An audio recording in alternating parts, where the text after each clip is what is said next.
మీ ఎలాంటి వ్యాపార ప్రకటనలకైనా వెంటనే మా ఛానల్ సంప్రదించండి. 2026 సంవత్సరం ఫిబ్రవరి నెల 6వ రాశి కన్యారాశి. ఈ కన్యారాశి ఎట్లా వచ్చిందో చూద్దాం. ఈ కన్యారాశి వచ్చేప్పటికల్లా చిత్తా నక్షత్రం 3-4 పాదాలు, స్వాతి నక్షత్రం 4 పాదాలు, విశాఖ 3 పాదాలు. ఇది కలిసి కన్యారాశి. ఇది ఎట్లా వస్తుంది? మీరు పుట్టిన తారీఖు, నెల, సంవత్సరం, టైము ఆ రోజున మరి కన్యారాశి ఎట్లా వచ్చిందో చూసుకోవాలి.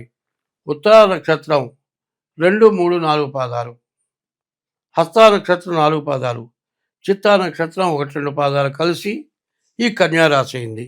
నీది కన్యారాశి అవునా కాదా? ముందు గోచారం చూసుకునేప్పుడు కన్యారాశిని చూసుకోవాలి. ఈ కన్యారాశికి ఎట్లా ఉంది చూద్దాం. ఈ కన్యారాశిలో వచ్చేప్పటికి కూడా ఈ కన్యారాశికి కూడా 2 గ్రహాలు బాగున్నాయి. రాహువు, బుధుడు, ఈ 2 గ్రహాలు బాగున్నాయి. మిగతా గ్రహాలు పూర్తిగా బాగాలేవు. అంటే 8 గ్రహాల్లో 6 గ్రహాలు పూర్తిగా బాగాలేవు. మరి ఈ పరిస్థితిలో ఏం చేయాలి? కాలసర్పయోగం పడ్డది. భృగు షట్క దోషం. శుక్రుడు 6ంట పడ్డాడు. నీచ స్త్రీ సాంగత్యం, పరమ నీచురాలు నీకు కలుస్తుంది. అది చాలా ఉత్తమురాలుగా నీకు కనపడుతుంది. అంత మంచిది ఎవరు లేరు అనుకుంటాడు. కనీసం వివాహమైన వాడు కూడా ఆమె చాలా అందగత్తె, అట్లాంటి అందగత్తె ఇంకా దొరకదు. అది మేకప్ చేసుకొని వస్తుంది. ఆ మేకప్ తీసేస్తే దాని మొహం కనపడుతుంది. అన్నీ మరకలే, అన్నీ మచ్చలే. ఆమెను చూసి మోసపోతాడు. అవి చెప్పే మాటలకి నమ్ముతాడు. అబ్బో, ఇంత గొప్ప పెళ్ళాంది, ఎందుకురా నా బతుకు దండగా, ఈ ఇది లేకపోతే నువ్వు పెళ్ళాం అవసరం, దీంతోనే ఉందాం అని దురాశపడతాడు. ఇట్లా ఆశపడి మోసపోయి మోసం చేసి నిన్ను వశం చేసుకుంటుంది.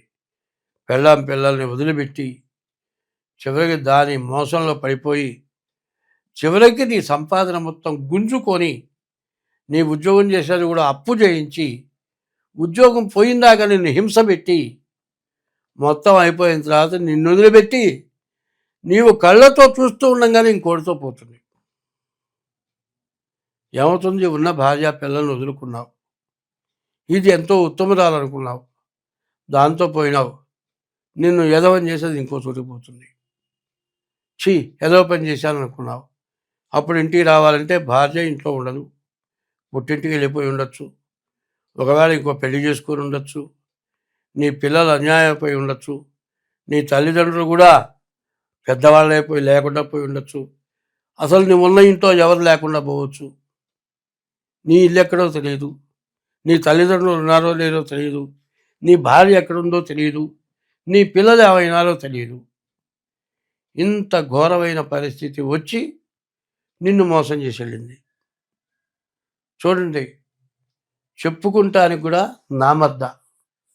అట్లాంటి వాళ్ళని నేను కళ్ళతో చూశా. అట్లాంటి వాళ్ళు నా దగ్గరకు వచ్చి బోర్ని ఏడ్చిన వాళ్ళు ఉన్నారు. భృగు షట్క దోషం, మహాదోషం.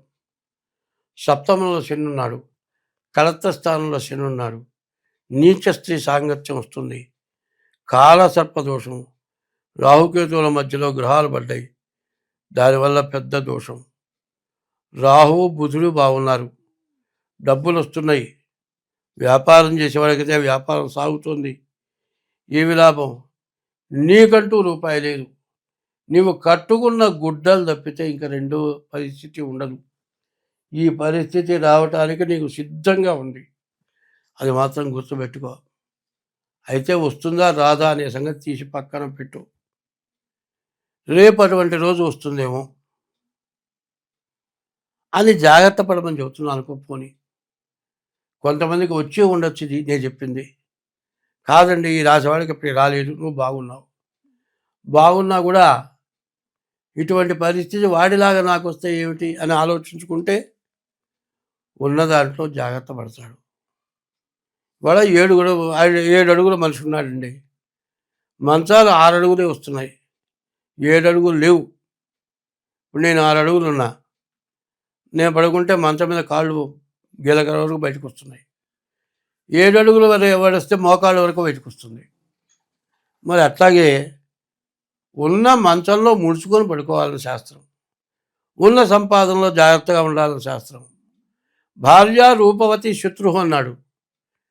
చాలామంది ఎట్లా ఉంటారంటే నల్లటి వాళ్ళకి ఎర్రటి పిల్ల ఇష్టపడతాడు, ఎర్రటి వాడు నల్లటి పిల్లని ఇష్టపడతాడు. చాలామంది ఇట్లా సంపర్కం జరుగుతుంది. ఏమిటయా, ఎర్రటి వాడి ఒంటి మీద కిలో బంగారం ఉంటుంది, వాడికి అందం ఉండదు ఆ బంగారం. నల్లటి మనిషికి బంగారం ఒంటి మీద పెడితే ఎంతో కలుస్తుంది. ఏమిటయా అంటే భగవంతుడు అట్లాంటి స్థితి ఇచ్చాడు. అట్లాగే ప్రతి మానవుడికి కూడా కష్టాలు అనేవి తప్పనిసరిగా వస్తాయి.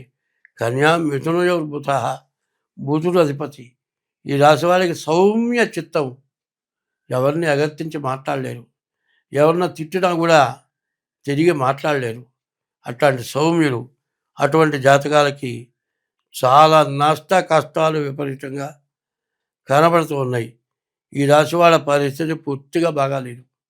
కాబట్టి డేట్ ఆఫ్ బర్త్ ద్వారా జాతకం చూపించుకోవడం చాలా అవసరం.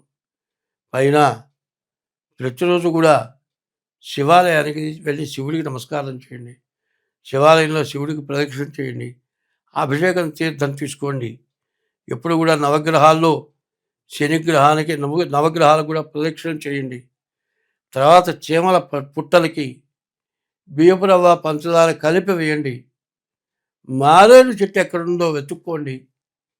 దర్శనం బిల్వవృక్షస్య, దేవుని గుళ్ళో దేవుని చూస్తే ఎంత పుణ్యమో, మారేడు చెట్టును చూస్తే చాలా పుణ్యం వస్తుందిట.